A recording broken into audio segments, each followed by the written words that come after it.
My name is Dan Lieberman. I'm a professor of human evolutionary biology at Harvard University, and I'm the author of Exercised, Why Something We Never Evolved to Do is Healthy and Rewarding.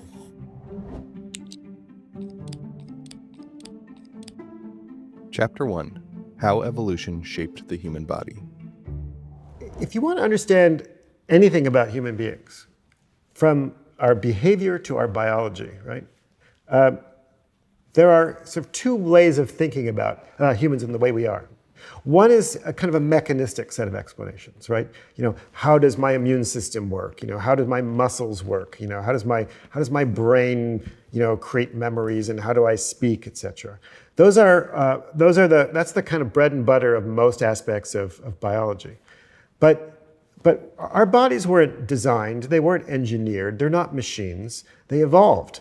And so if you want to understand why we do what we do, why our brains work the way they do, why our feet work the way they do, why we run, why our immune systems function the way they do, the only explanation for those sorts of questions is an evolutionary question, because evolution explains why things are the way they are. And so, good biology combines both how questions, processes, with ultimate questions, why explanations, which have to be evolutionary, and on top of that, because we're humans, I think you also have to add on anthropology, because just as there's an old expression, nothing in biology makes sense except in the light of evolution, I would say that nothing about human behavior makes sense except in the light of culture and in anthropology, and we need to understand the cultural component to our behaviors as well. So a really kind of full, complete explanation of anything, including exercise, but it could also be diet, it could be language, it could be anything. We really need to integrate not just, standard sort of physiology and, other kind of branches of biology, but we also need to think about them from an evolutionary perspective, and it always helps to include an anthropological perspective. I started off my career as kind of a head guy. I studied fossils, and I was interested in when humans evolved and why we had sort of the shape heads we do. We have very weird heads, by the way. And I got very interested in the topic of how we stabilize our heads when we run. So if you ever watch somebody running, and you see that they have a ponytail, right? That ponytail will do this crazy figure eight, right? And it's kind of fun to follow somebody when they're running that way. And that ponytail is like an accelerometer on the head. It's telling you the forces that are acting on the head. And yet, despite all those crazy forces, we manage to keep our heads really still.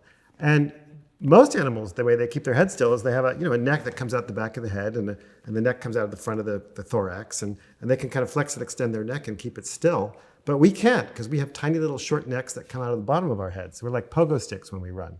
And so I did some experiments on how we stabilize our head when we run, and that led to the realization that we have these special adaptations that evolved around 2 million years ago that only function to stabilize the head when you're running. And as I said, they showed up like 2 million years ago in the fossil record. And all of a sudden I had this interest in how we evolved to become really good long distance runners. And from there, it just kind of took off. I've been working in Kenya for a long time, but I've been specifically working in the western part of Kenya around the city of Eldoret. And it's a wonderful natural experiment to study how bodies are changing as we go into sort of industrial lifestyles, urban lifestyles. So because the city of Eldoret's the 5th largest city in Kenya, it's a very big, modern, sort of urban, sort of African city. And then just a few miles out of the city is a very rural area where there's no roads, there's no electricity, there's no running water. People are subsistence farmers, but from the same group, same Kalenjin-speaking population. And so we have a kind of a natural experiment. We can study how people's bodies change when they go from the countryside to the city. And so one of the things we were really interested in is carrying, because people, until recently, carried things a lot. I mean, everything you wanted to have, you had to carry. You carried your babies, you carried your food, you carried your water, you carried your fuel. And people there carry a ton of water. And we wanted to do some experiments on how women, especially women, carry huge amounts of weight on their head. And they don't seem to spend that much energy. And so our idea was to use a treadmill, because it's a lot easier to measure some of these things on a treadmill. And we'd have them carry the kinds of things they normally carry. And we'd put on a respirometry mask to measure the oxygen and do some biomechanics to study how they do their gait, et cetera. So we bought this treadmill and schlepped it all these horrible roads, to the nearest place we could plug it in. And then we brought the people from the area where we're doing research to the treadmill, and put people on the treadmill. And if you've never been on a treadmill your whole life, and all of a sudden somebody sticks you on a treadmill and you start walking, it's kind of a weird experience. And we realized that we couldn't really do the experiment because people weren't walking normally on the treadmill. So we abandoned the treadmill. We, after all that money and expense, we gave the treadmill to a local school and did our experiments by having people walk on ground as they normally do. And to me, it's a perfect manifestation. It's a perfect demonstration of the fact that treadmills are really weird, right? They're a strange modern piece of equipment that we buy, we spend a lot of money on, or we spend a lot of money to go to a gym. That makes you work really hard to get to stay in the same place. It's the apotheosis of exercise, and that's why in the book I spend a lot of time making fun of treadmills. And by the way, if you think treadmills are a form of torture, I think it's kind of interesting that the modern treadmill's origins are in the Victorian prisons, where they were actually invented as a form of torture. They were invented to keep prisoners from enjoying themselves. They made them trudge for hours and hours on these early treadmills. I don't know anybody who really enjoys being on a treadmill, right? Most of us, if we're forced to be on a treadmill, we either listen to a podcast or some music or watch something on our iPhones or whatever to make it tolerable. But they really to me epitomize how so many modern forms of exercise are kind of like cod liver oil. They're not really pleasant, right? We do them because they're good for us, but it's not fun. And so it's like taking your medicine. I study the human body and why it is the way it is, and I'm especially interested in the evolution of physical activity. And as I've been studying walking and running and various other sort of physical activities, it's become really clear to me that a lot of people are exercised about exercise. They're anxious, they're confused, they don't understand what's the right amount of exercise to do. They have trouble getting off the couch, and they feel kind of shamed and blamed for not being as physically active as they might like to be. And so I wanted to write a book to try to debunk a lot of myths about physical activity and about exercise using the lenses of evolution and anthropology. So the word exercise comes from the Latin exercitio, and it meant to train. So we still do math exercises, or soldiers do exercises to get fit. But eventually, the term has changed its meaning, and it's developed new meanings. So on one hand, it means to do voluntary physical activity for the sake of health and fitness. That's the kind of sort of fitness, physical activity kind of exercise. But on the other hand, it also means to be exercised, means to be upset, to be confused, to be anxious, to be kind of worried about something. And that comes from, we get exercised by our math exercises, right? And so to me, it's part and parcel of this strange concept of exercise, right? It's this modern idea of doing voluntary, discretionary physical activity for the sake of health and fitness, but we don't do it often. Most people don't do it because they want to. They do it because it helps stave off death and decrepitude, and in the modern world, of course, a lot of people are confused about it because they find it hard to do. They're not quite sure how much to do. There are all kinds of myths surrounding it. So very much people are exercised about exercise today. And really, I think that by shining the light of evolution and using kind of an anthropological perspective, my goal really is to help people be less exercised about exercise. I would say that the definition I use of exercise is pretty much the bog standard definition that people in the sort of fitness, exercise science world use. It's important to make a distinction between physical activity and exercise. So physical activity is just moving, right? When you do anything, right? Go shop, pick up your groceries and take them to your car. That's physical activity. When you sweep the kitchen floor, that's physical activity. But exercise is discretionary, voluntary physical activity for the sake of health and fitness. So it can include everything from sports to running on a treadmill to going for a walk. I think the paradox of exercise is that everybody knows it's good for them. I don't know that really anyone who says they don't want to ever exercise, right? But the paradox is that most things that are good for us we kind of want to do, But exercise is kind of the reverse, right? It's something that we all know we want to do. It's good for us, and yet a lot of us have a hard time doing it. And the proof is in the data. According to the CDC, only about 20% of Americans get the very minimum levels of exercise that every health organization in the world thinks is the minimum for an adult, which is 150 minutes a week. So 80% of us really struggle and fail to get the very basic amounts of exercise, but almost everyone says that they want to get enough exercise. The most common reason that people don't like to do exercise, when you ask them, is that they don't have time. They find it stressful and they're busy, right? And that's a legitimate concern for a lot of people. Imagine if you have to commute a long distance, you have a job that is very sedentary, you got to deal with your kids in the evening, and or maybe you have two jobs or whatever. It's very challenging for people to exercise and to find the time in the modern world. The other reason that people often give for not exercising is they don't like to. They find it uncomfortable. They find it unpleasant. They find it, they get hot and bothered, and they don't feel like they get much reward out of it. And so they find there's a lot of inertia that prevents people from doing it. They have a hard time getting off the couch. And I think we need to be compassionate towards both of those reasons, right? Because yes, people are stressed for time, and yes, it is often unpleasant and unfun, but we make them feel bad about that, right? We make them feel bad for being stressed. We make them feel bad for having that inertia when actually it's completely normal. I mean, nobody ever exercised in the Stone Age, right? People were physically active when they had to be, and they might dance or do other play, do other things that were for fun, but volitionally going on a 5-mile run in the morning or going to the gym to lift weights whose sole purpose is to be lifted, that's a really strange, weird modern behavior. And there are all kinds of instincts that we have not to do it. And we shouldn't make people feel bad for having those instincts. Instead, we should help them figure out ways to overcome those instincts, because we live in a world where we now, because we've mechanized everything, right? We no longer have to be physically active. We now, in a very strange way, have to choose to be physically active. And that's not so easy.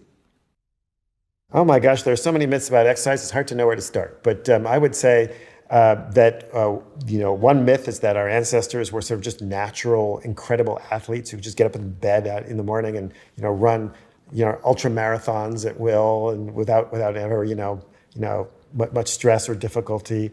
That our ancestors were really incredibly strong. That there's a trade-off between speed and strength.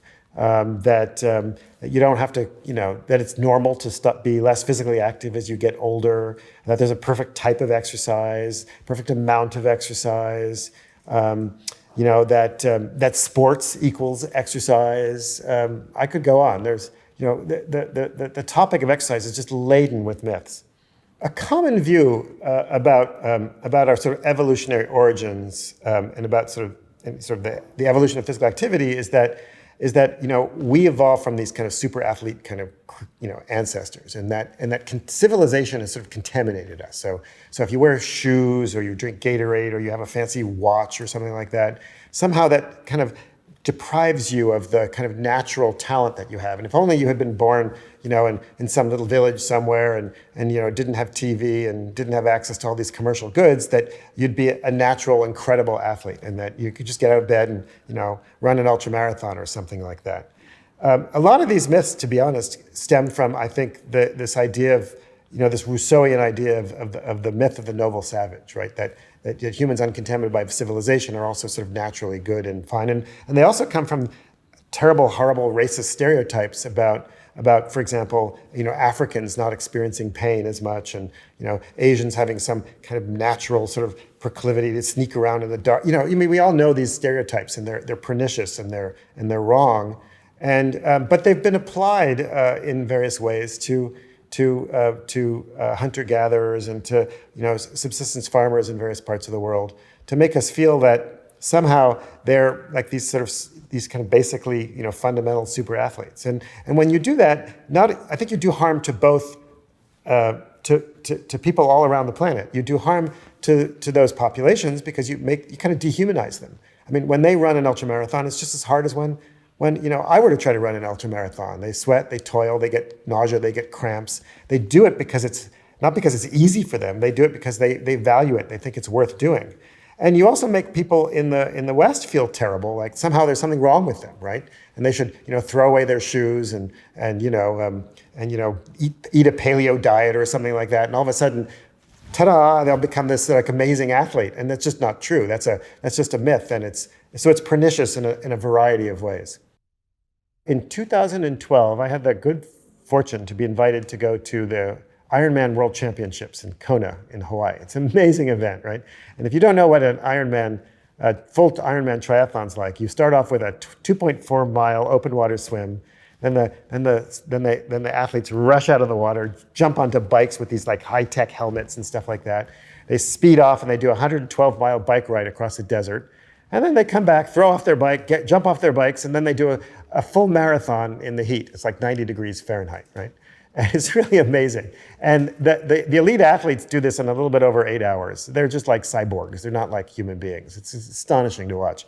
And then the lesser athletes, take longer to do, and everybody has to finish by 17 hours, so by midnight. And it's really just astonishing to see people put their bodies through that kind of endurance to achieve something like that. And I was really impressed by that. I'd never seen a full Ironman before. And then just a few weeks later, I was in a very rural part of Mexico, in Chihuahua, up in the Sierra Tarahumara, where I got to observe a Rara Hipri, which is the traditional foot race that the Tarahumara Native Americans do. And it's kind of like almost like a soccer game. There are two teams, and they have a little round ball that's carved out of wood that morning. And there are about 5 people on each team, and they kind of kick the ball with their feet, and then chase it and find it and kick it again and chase it and find it, kick it again. There's like a little circuit they do, and there are 2 teams, and whichever team laps the other team wins. And the race I saw must have been about 40, 50 miles long. And so it's another incredible endurance event. And on the surface, you'd say, oh my God, these events are totally different, right? Ironman is very commercial, and everybody's wearing the fanciest, latest gear, and they've got super fancy shoes, and they're using gel and goo and all kinds of specially formulated nutrition drinks, and their bikes cost like $10,000, $20,000, and it's very commercial, right? And they're speakers and crowds, etc. Whereas the Tarahumara, when they're running, they're just wearing the clothes that they normally wear. They're running in sandals. It's very uncommercial. And you think, oh my gosh, it's so different. One is more authentic than the other. But if you stop and think, actually, they're very similar, right? Because both involve rewards, right? So the Ironman, there's like, the winner, and the winner gets a prize, etc. Well, the Tarahumara also have prizes. They bet huge amounts of stuff, right? They bet clothes and goats and corn and stuff like that. They don't have Gatorade, but they make their own kind of form of Gatorade out of corn. It's called, and they cheer on their runners too, and there's the joy of victory and the agony of defeat and all that. So in some ways they're very different, but in other ways it's kind of the same thing, and it's a personal journey that people undertake. A very small number of them. The vast majority of people are observers. They're not participants. So really, it made me realize that, oh yes, there are some differences between sort of more modern, commercialized Western forms of endurance physical activity. This is something basic and fundamental that all cultures do. And actually, I think what makes us similar is greater than what makes us different. There are different kinds of training, right? Play is a form of training in a way, right? Children play, right? Because they're learning skills, they're developing capacities, and humans are one of the few species, dogs are another, that continue to play as adults, right? And that play helps us, maintain our capacities. It helps us with social relationships. There's all kinds of good things that happen with play, right? But exercise is kind of I wouldn't say exercise is generally play, although some play is exercise. And when you kind of exercise in order to, or train for like an event, you're doing something. You're spending a lot of energy. You're doing physical activity kind of to get ready for something, right? And certainly, for the kinds of things that we do, that's a very modern Western behavior. So when I was when I've talked to Native American runners who participate in these long distance races, and I asked them how they get ready for the race, how they train, they would kind of look at me like they didn't understand the question. There was, what are you talking about? And so, I was working with the translator. The translator was saying, this gringo, he runs 5 miles every day to kind of get ready for a race. And, the question that I got was, why would you run if you didn't have to, right? Because their life is their training, right? When I ask people there or ask people in Africa, in the places where I work, like, when do you run? The most common answer I get is, oh, well, to chase a goat. That's the most common answer I get. There are a lot of ways to quantify how physically active somebody is, right?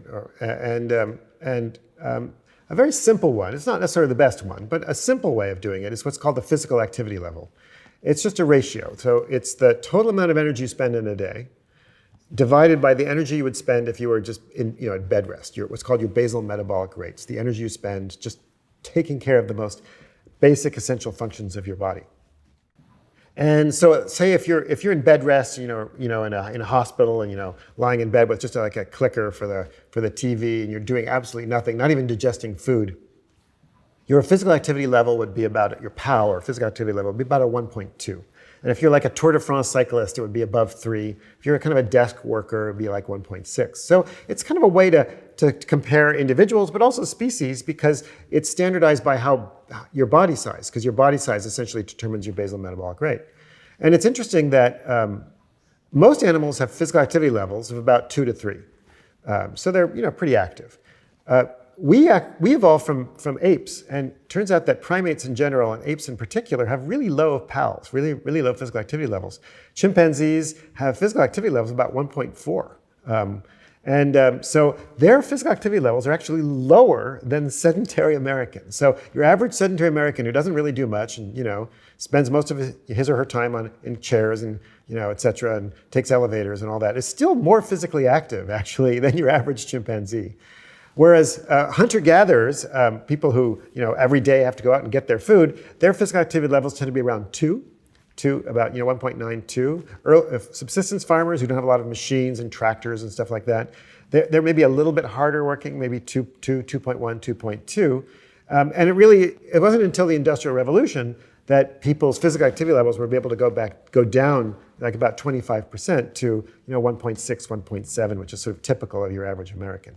So it's a useful kind of simple standard to help us compare just generally how active different groups or different individuals are.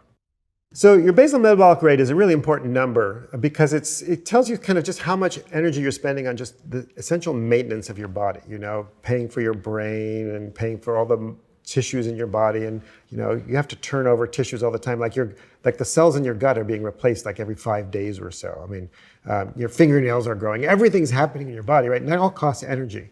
And it turns out that a kind of typical, say, adult male my size, right? I'm not all that big, but spends about 2/3 of his or her physical metabolism just on basal metabolic rate. So I spend about 1,600 calories a day just existing, just taking care of my body.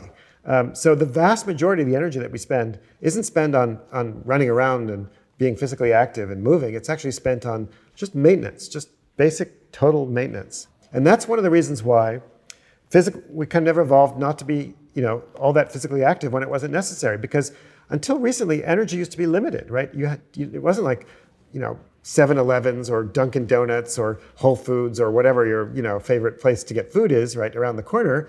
If you wanted something to eat, you had to go find it. You had to either hunt it or gather it or dig it up, and so energy was limited. And when energy is limited, you have to engage in trade-offs, right? And so if you spend energy on physical activity, that means you're not spending energy on taking care of your body or reproducing, which is what the only thing natural selection really cares about. And so the fact that our bodies are so expensive helps explain why we tend to avoid unnecessary physical activity, because it prevents that like, for example, this morning I went for a 5-mile run. So I spent about 500 calories. Those are 500 calories that I could have spent on my metabolism. And if I were energy limited, that would have been a bit of a problem, right? Which is why people who are energy limited and already physically active, it makes no sense for them to go for a needless, completely pointless 5-mile run in the morning.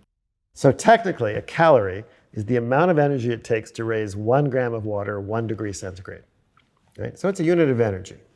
And so we convert various kinds of energy into calories. There are other units of energy, like the joule, for example. But calories are kind of a useful one, and it's because we all, our food is labeled in calories. So calories is the most common one.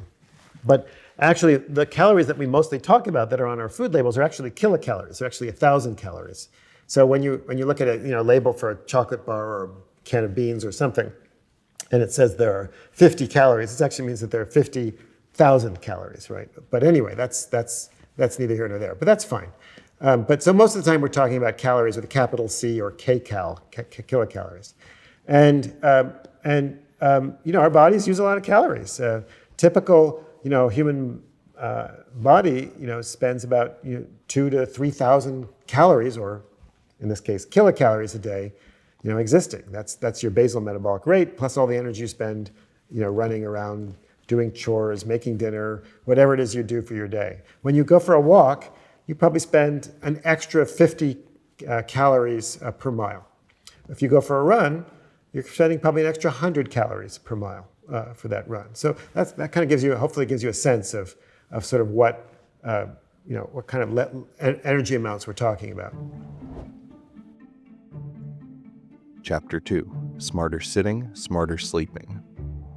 All right, so I'm sitting here talking to you, but other than that, I'm basically doing nothing. Maybe I'm gesticulating a little bit, moving my mouth, but I'm completely physically inactive in any other regard, right? But even now, I'm spending, a fair amount of calories just existing, right? And for every 5 breaths, one of my breaths is just taking care of my brain, right? My brain is constantly consuming vast quantities of energy, right?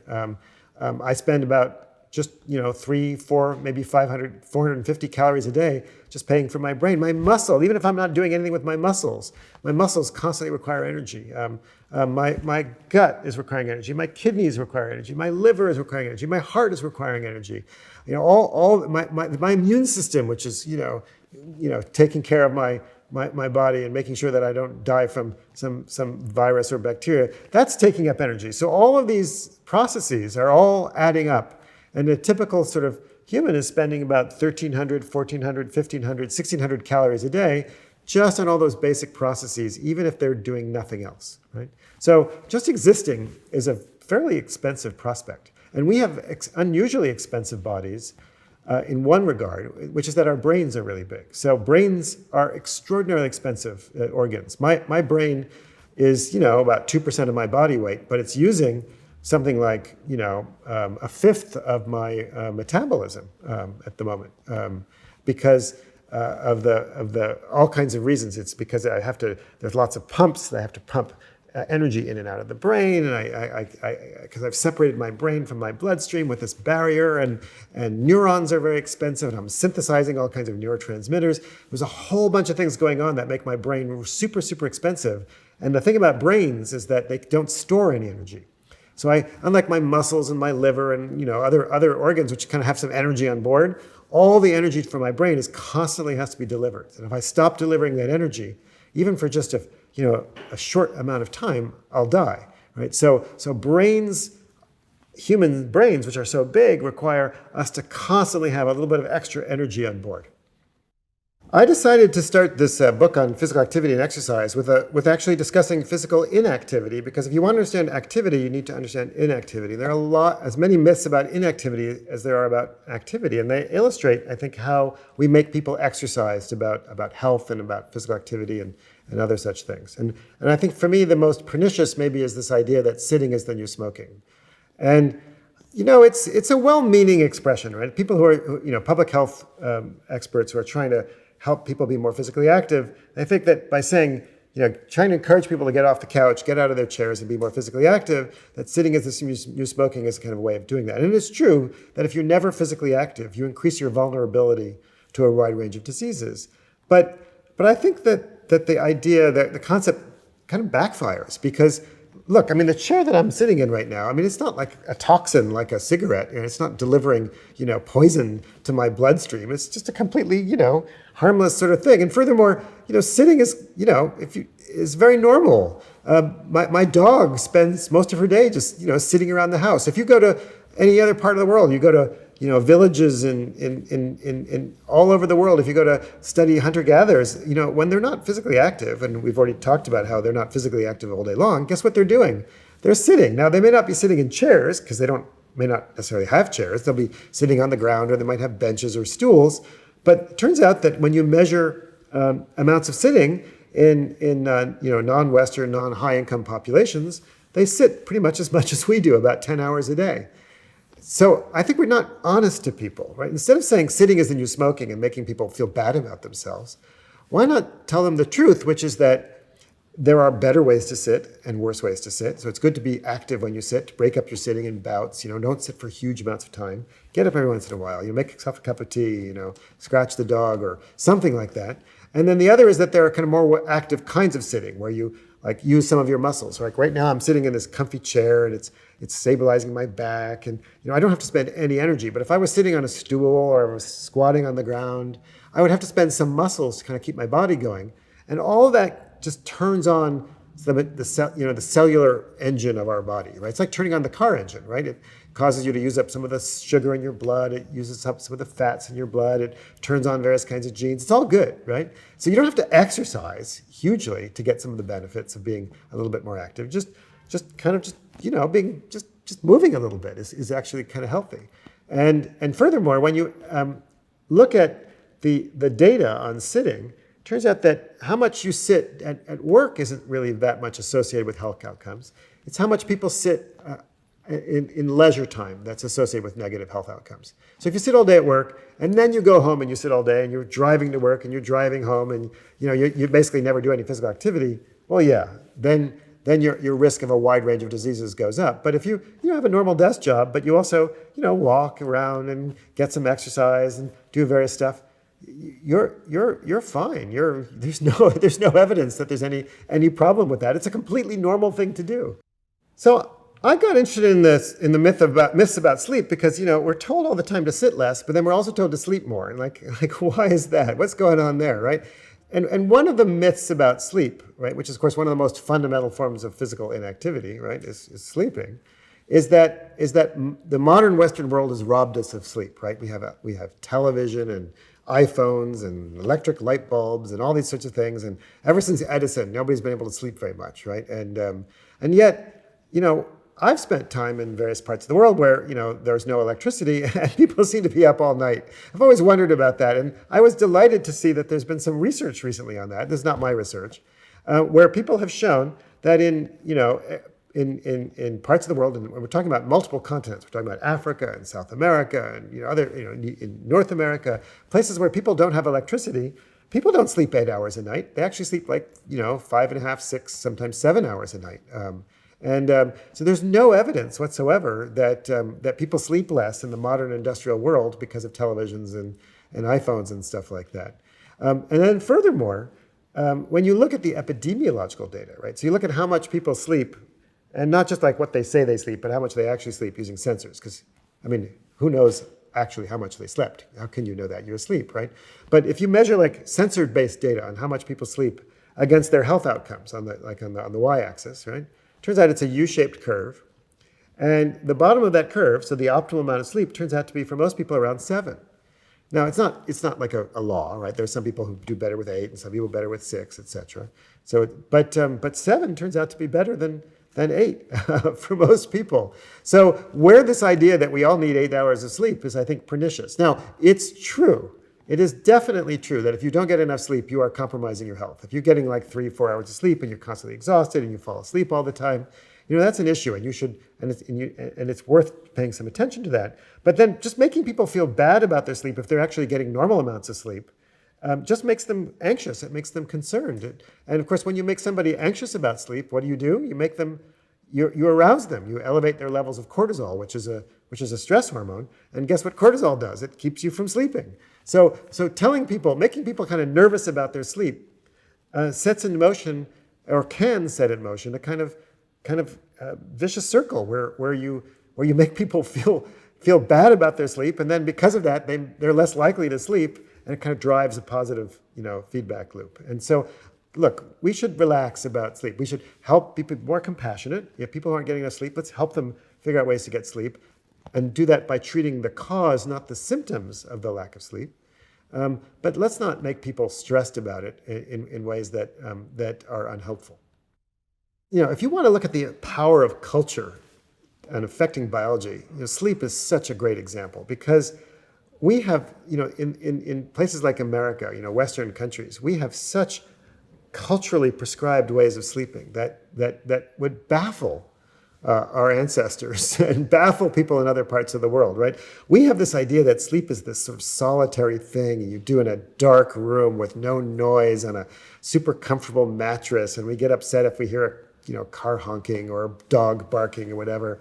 But for most of human evolution, in many cultures, sleep is a very social thing, right? People sleep in groups. And you're outside and you hear animals in the distance, and actually hearing them in the distance is maybe a good thing because it helps your brain realize that they're in the distance, they're not nearby. And people sleep on the ground. They don't need sleep mattresses, and they don't have fancy pillows and all that kind of stuff.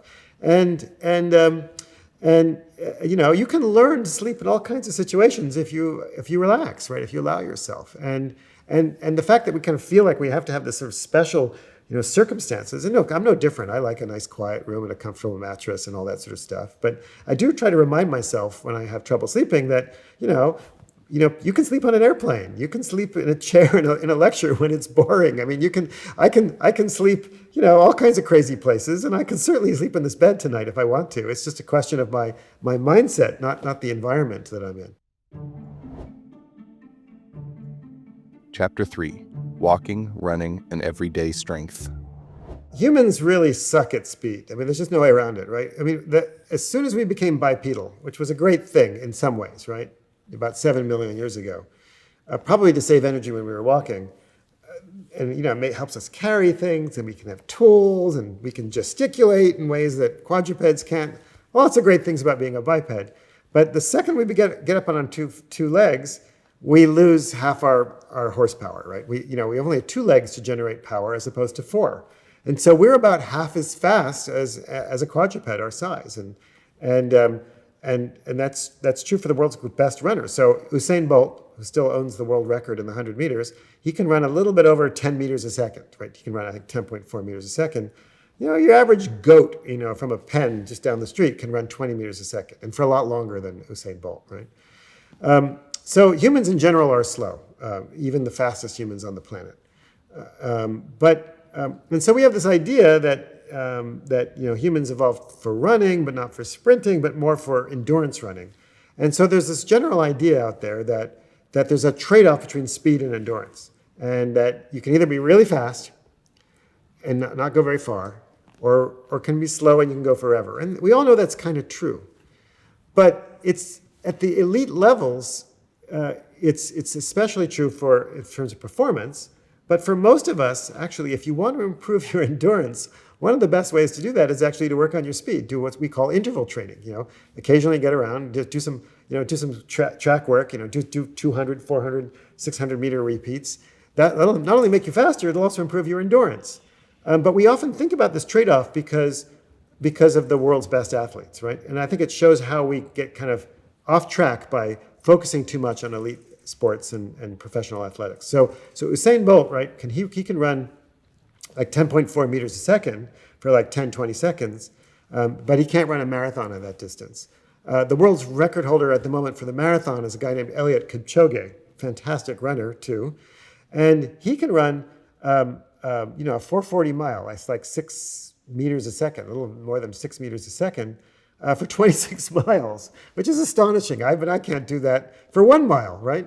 And so you look at Bolt and Kipchoge, you think, okay, this guy's running, almost twice as fast as the other guy. There's a trade-off between speed and endurance. But for most of us, actually, we can run. People who can run. As I said before, if you want to run longer distances, one of the best ways to do that is to increase your speed. And people who are good at speed tend to also be better at endurance, except unless they're elite athletes, right? So if you look at decathletes, for example, people amateur decathletes, the ones who are really good at the speed events are also good at the endurance events, So that trade-off is true only for really elite athletes. It's not really true for the vast majority of us. So strength is important, and I think, and there are misconceptions about strength too. So strength, is the ability, how much force you can produce, right? And power is the rate at which you can produce that force. So you can be, you don't need a lot of, you can be really strong, but not actually necessarily all that powerful, right? And so people who aren't all that strong, if I were to get out of this chair, that requires power. I have to rapidly push my body up, right? And one of the problems that happens in the world today is that people get really frail as they get old. They lose strength. So hunter-gatherers aren't super strong. They tend to be about 75th percentile for sort of standard measures of strength, like grip strength tests. So they're like 25% of Americans would be stronger than your average hunter-gatherer, right? So they're not super strong. They're strong, but they're not like crazy strong. But the difference is that as they age, they stay strong. So Americans, as we get older, or Brits as they get older, the strength declines rapidly. By the time people are in their 60s and 70s, they're pretty frail. But hunter-gatherers remain fairly physically active as they age because they're doing stuff. They don't have can openers. They have to, they don't have jars anyway, but they have to lift things and carry things and do stuff that keep them strong. And the end result is that they maintain that strength, and that strength is important because one of the real serious, most pernicious issues of aging is a disease, or it's a problem called sarcopenia. Sarco is flesh and penia is loss, so it's flesh loss. And as people get older in the West, they tend to lose a lot of strength and power. And that makes basic tasks difficult. Getting out of a chair, going to the bathroom, climbing the stairs, doing chores, going to the store. And when that happens, people become less active. When they become less active, they become less fit, and it kind of sets in motion a really disastrous, vicious cycle, right? And so as we get older, strength training becomes more and more important so that we can avoid those losses of vigor that are really important to maintaining your health and staying strong and staying healthy as we age. I mean, every culture engages in sports, right? It's a human universal. And sports are important and they're fun, and they're kind of play, right? And they serve all kinds of functions. Sports are socially important, especially when you're children. You learn good sportsmanship, right? You learn not to, if somebody scores a goal on you, it's not appropriate to bash them in the face, that sort of thing. You learn to be, you learn hierarchies. You learn companionship. You learn how to cooperate. There's a lot of wonderful things about being on a team and sports and all that. But some sports also have another origin, which is, I think, to train warriors. It's not coincidental that a lot of the sports, for example, in the Olympics, think about the ancient Olympics especially, were skills that were really important for warriors, right? Javelin throwing and chariot racing. Well, we don't do chariot racing anymore. Sprinting, wrestling, boxing, right? These are all very kind of physically demanding sports that are kind of combat related, right? So sports have all kinds of different meanings, and of course the problem is that not everybody enjoys sports, and not all sports are all that physically active. I mean, take baseball for example, which is a perfectly wonderful game, but I call it a game, not a sport, because you don't really have to be that physically active to play baseball. You have to have incredible reflexes. I mean, it takes a lot of skill to be a great baseball player, but it's not. Maybe if you're stealing bases, you have to be fast. But the vast majority of baseball players don't really actually have to engage in that much physical activity, right? And that's not a criticism of baseball. It's just that let's not equate all sports with physical activity. And I think that a kind of an interesting dimension of sports that we never really think about that much is that sports, I think, evolved also to help us learn not to be reactively or aggressive. So there's kind of two kinds of aggression. There's reactive aggression. So like, if you were to like take my watch, I'd be really mad at you, and I might hit you, right? But that's kind of an instant, kind of non-planned, aggression. But road rage is a perfect example of reactive aggression. But there's also proactive aggression, right? Which is when you plan something, premeditate, you work it out in advance, right? And war is an example of a proactive aggression. I think sports are also kind of proactive aggression sometimes. And in a lot of sports, we teach people not to be reactively aggressive. I mean, the extreme to me is tennis, right? You're not even allowed to swear when you're playing tennis, right? But it's perfectly acceptable to be appropriately proactively aggressive as long as you're within the rules, right? And that's what humans excel at. We excel at curbing our reactive aggression, and we excel in many cultures. In the U.S. is no exception, at being really good at proactive aggression. That's what we call war. I like to try participant observation. I like to try what I study, right? I like to try barefoot running, and I like to eat foods that other people eat. And when I was working on this chapter on aggression, I realized, I'm a very unaggressive person, and I didn't want to go participate in some kind of brawl in a bar or something like that. But I thought, I'll go to a mixed martial arts fight. That's like because I'd never been to one before. You see them on TV, but it's not the same thing. So I went to a mixed martial arts fight not too far from Boston, and it was a fascinating experience to see how people, because in mixed martial arts there are really almost no rules. You're not allowed to kick somebody in the groin. You're not allowed to bite them. And if somebody's wants to stop, if they're in peril, you have to stop. But that's about it. There's not a lot of other rules, right? And apart from a few fights when I was in school, when people bullies hit me and stuff like that. I mean, I've never really seen a lot of fighting in my life. I've lived kind of cloistered life. So it was fascinating to go see these mixed martial arts fights and see how people can be how humans fight, because we're, as a species, we do fight hand to hand, but most of the fighting that humans do is with weapons, right? We've invented weapons millions of years ago, and it's kind of strange to see people willingly fight each other without the benefit of weapons, right? And what it really shows is just how bad we are as a species, how inadequately adapted we are for combat without weapons. We really are adapted for fighting with weapons. We don't have claws, we don't have fangs, we're bipedal, so we have these big heads that are very vulnerable. So it's really kind of fascinating to see how human fighting is really so different from the way animals fight. Going to see a mixed martial arts fight really kind of, at least for me, as somebody who's thinking about it from an evolutionary and anthropological perspective, just how much weapons have changed the nature of human aggression. If there's any one physical activity that humans evolved to do, it's to walk. We are the walking champions of, among the world. I mean, we're just, walking is the most fundamental, basic form of human physical activity. We know from studies of hunter-gatherers in tropical environments, there's not just one group of people, but people from different parts of the world, that women on average walk about 9 kilometers or 5 miles a day. And men walk on average about 14, 15 kilometers a day, about sort of 9 to 10 miles, every single day, right? They do it 7 days a week. There are no holidays. There's no weekends. There's no retirement. Walking is the way in which humans get around, get food. It's kind of fundamental to who we are as a species. We often carry when we walk. And today, in the modern sort of Western world, with cars and escalators and elevators and Zoom and TV and all that sort of stuff, we just don't walk very much. So especially during this pandemic, people have been walking. Step counts have plummeted around the world from already pretty low levels. So the average sort of hunter-gatherer will take maybe 10, 15,000 steps a day.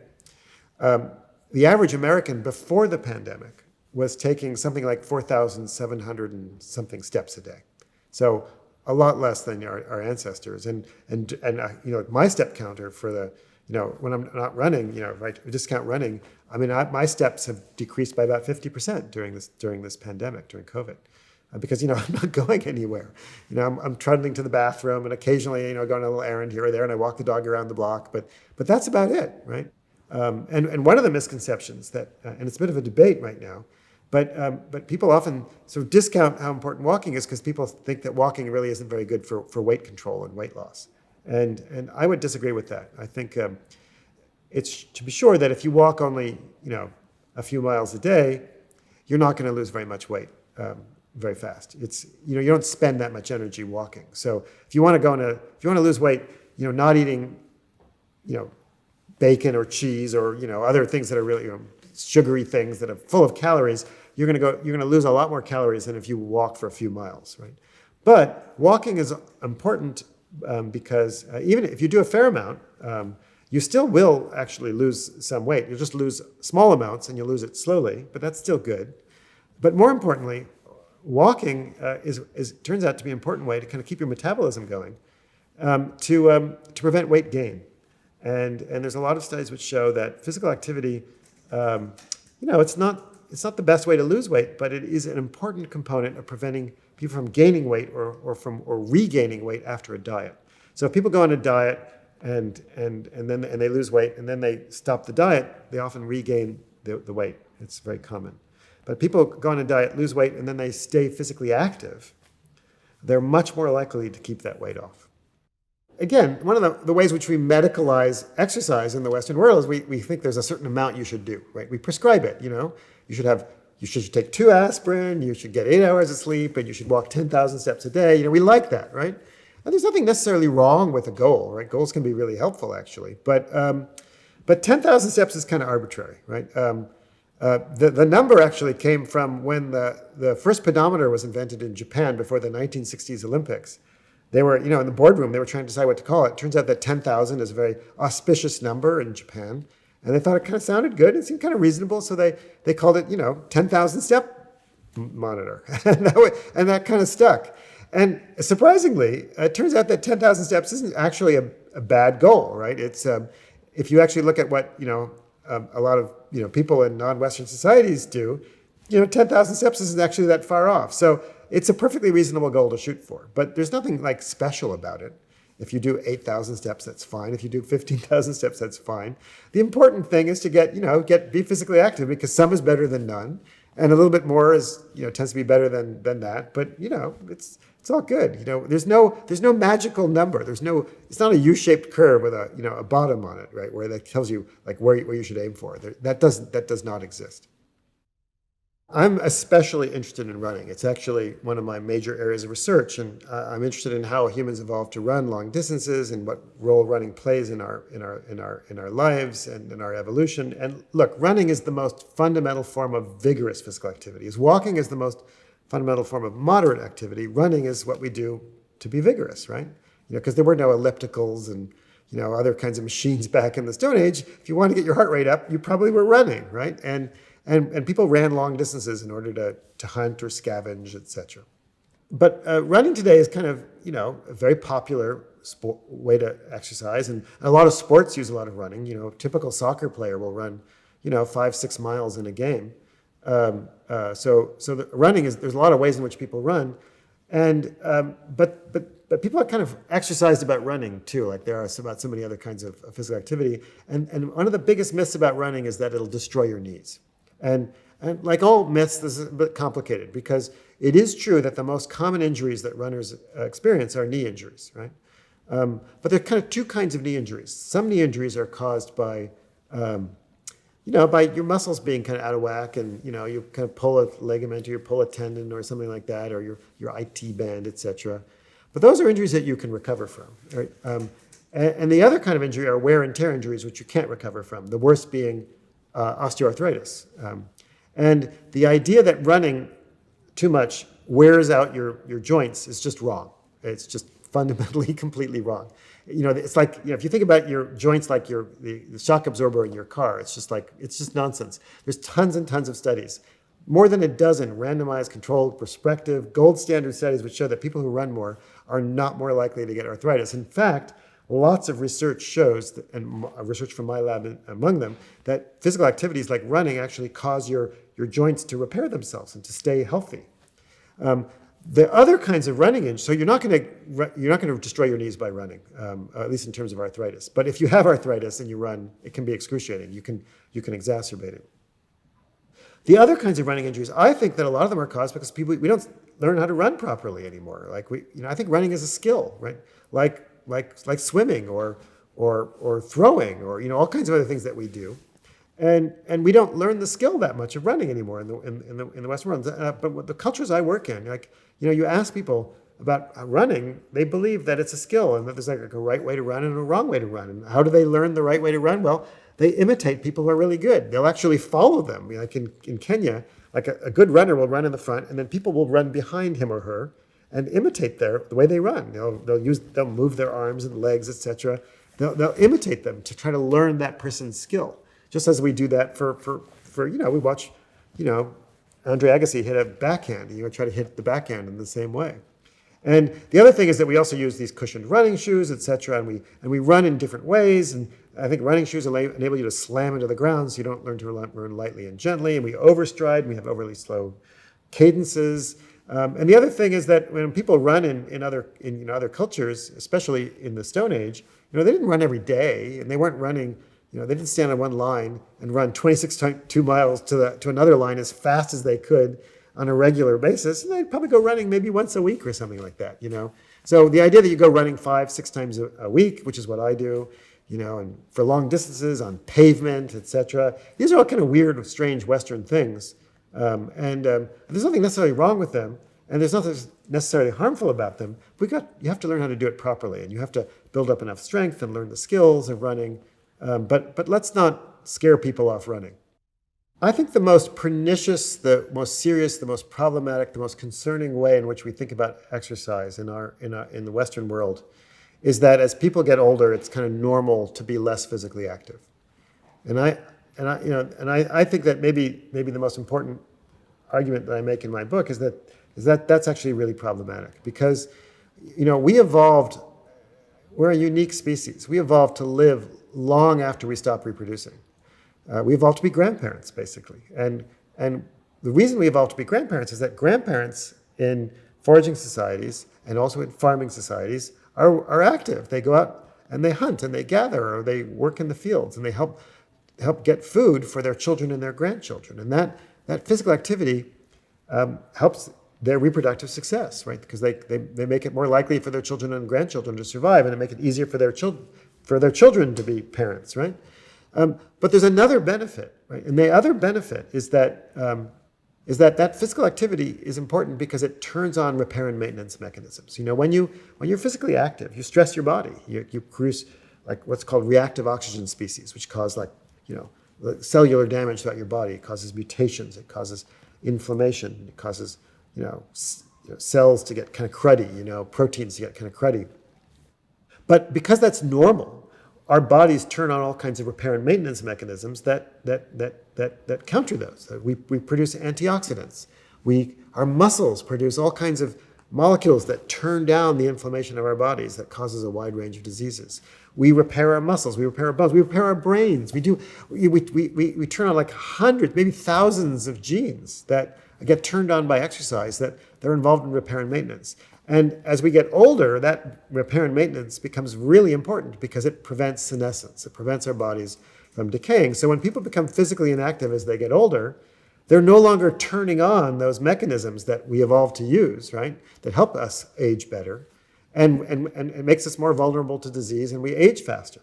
So we evolved to live long in order to be physically active. And that physical activity helps us to live longer and stay healthy, because there's an important distinction between health span and lifespan, right? We often think about the effects of physical activity on lifespan, how long you live, but really, before the invention of, before modern medicine, what determined how long you lived was actually how long you were healthy, your health span. And so health span is really the key thing. And what physical activity does is it increases your health span, and your health span therefore increases your lifespan. And until recently, that was what it was all about. And so as we get older, let's not cut back on the physical activity. Let's maintain it. Do some strength, do some endurance. And the evidence is incontrovertible. There's tons of data which show that as we get older, the more we age, the more physical activity is really beneficial. The most famous study that kind of started all this was actually done at Harvard University. It's called the Harvard Alumni Health Study. And they did it because, universities are really good at keeping track of their alums. They constantly ask you for money, right? And so they never lose track of alumni. And so a fellow named Ralph Paffenbarger was at the medical school at Harvard, got the Harvard Alumni Office to let him find out from alumni what kind of physical activity they were doing, and he asked them health questions and find out how healthy they were, and also find out when they died. And what he showed was that younger alums, and one of the advantages of the study is that it kind of controls for socioeconomic status, right? Because these are all Harvard alums, back from the old days when they're all basically, rich white people, right? So the younger alums who were physically active, were, they had like 20% lower death rates. So that's good, right? By the time they got to their 70s, the alums who were more active had like 50% lower death rates. And other studies have found the same thing, that physical activity as you get older is more important, not less important, for preserving your health. Chapter 4. Exercise is medicine.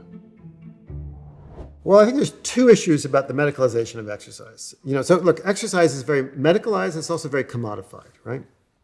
And there's nothing wrong with either, right? There's nothing wrong with having, fun sports clothes and gyms, and there's nothing wrong with doctors telling people to exercise and all that. But the problem is that it doesn't really work too well.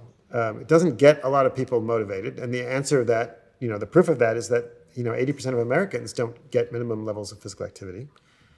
And the other problem is that, exercise doesn't really fit a medical prescription in a very simple way. There's like no optimal dose, right?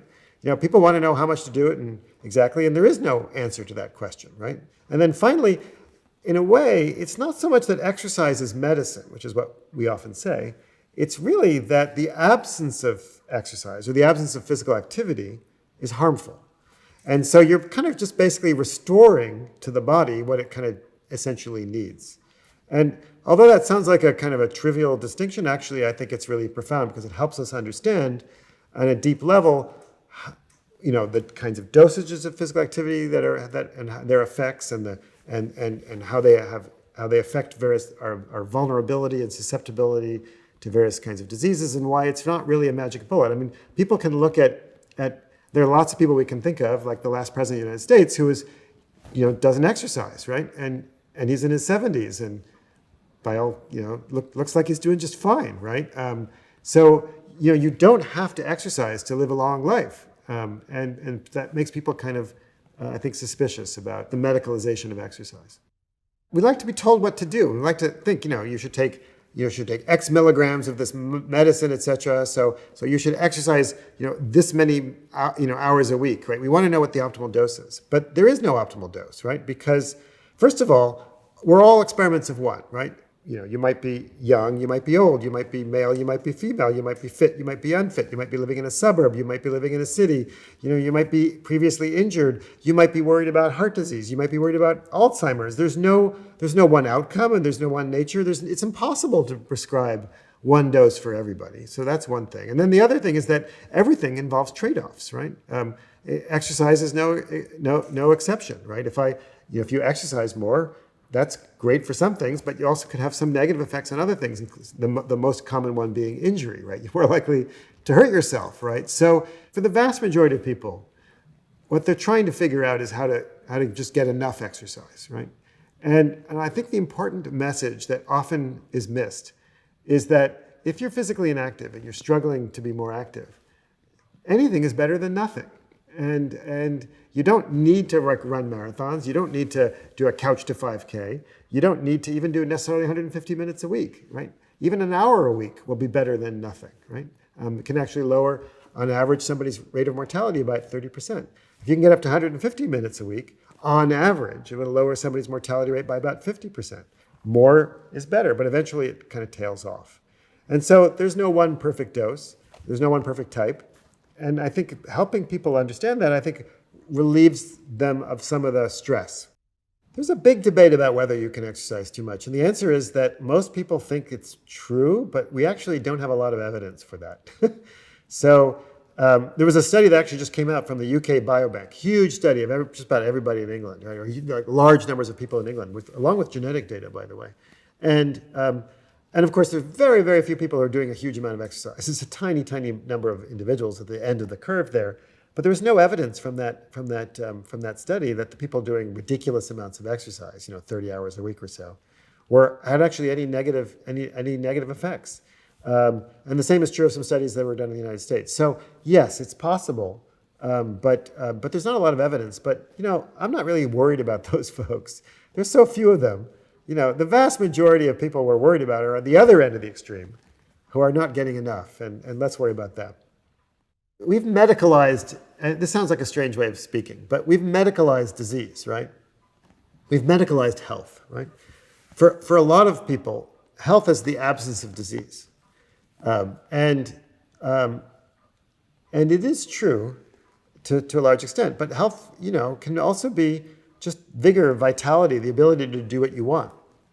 Somebody can have, a disability and still be healthy, for example.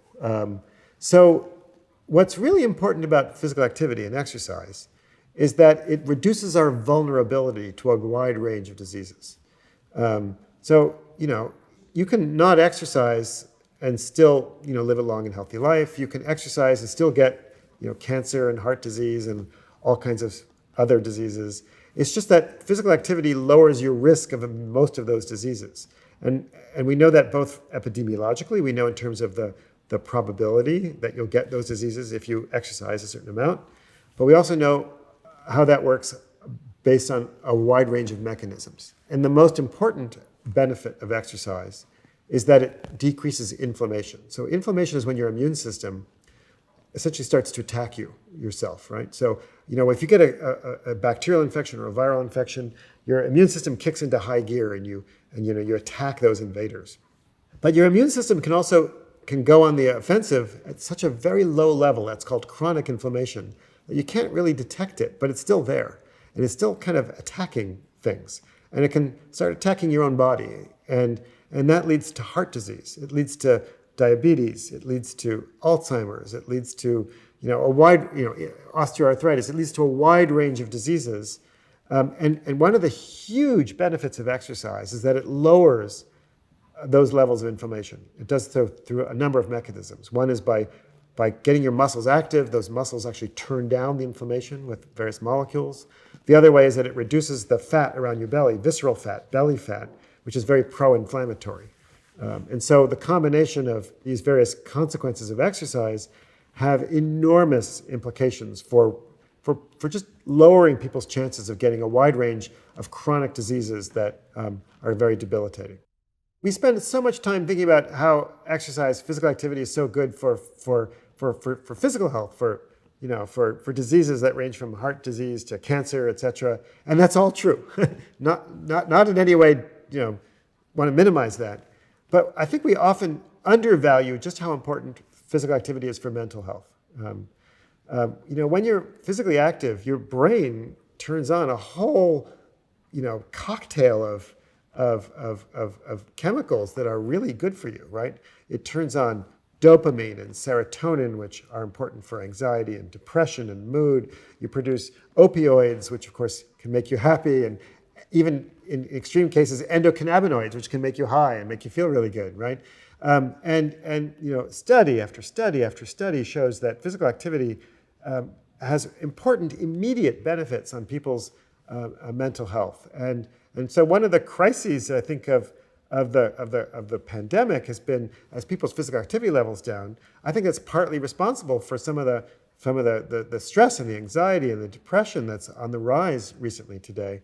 And one way to help, simple way to help folks. I mean, it's not a magic bullet. It's not going to cure it overnight, but it's certainly a potent part of our tool to help people is to help people be more physically active. It has enormous effects on people's mood and mental health.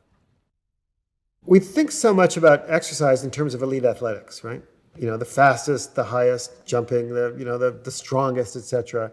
Because you turn on the TV and that's where we see amazing athletes do amazing things, and it's wonderful, right? It's great entertainment, but that's actually kind of what it is, right? It's actually entertainment. I mean, what the world's fastest runners are able to do, or the world's best basketball players are able to do, have almost nothing to do with what most of us do, right? I mean, I can run. I'm a pretty good runner, and I struggle to run like a 6-minute mile, right? And like the world's best marathoners are running 440 miles for 26 miles. I mean, I can't even dream of that. I can't run 1 mile that fast. I can't even run a half a mile that fast. And so we get this kind of, I think, sometimes a perverted idea about what's normal from elite athletics, because we're looking at the extremes, the best of the best of the best of the best of the best, right? And while that's amazing and impressive, these are people who've spent years of their lives training to do just one thing and one thing really well. That's not what most of us do. And they're also, they've gotten lucky in the genetic,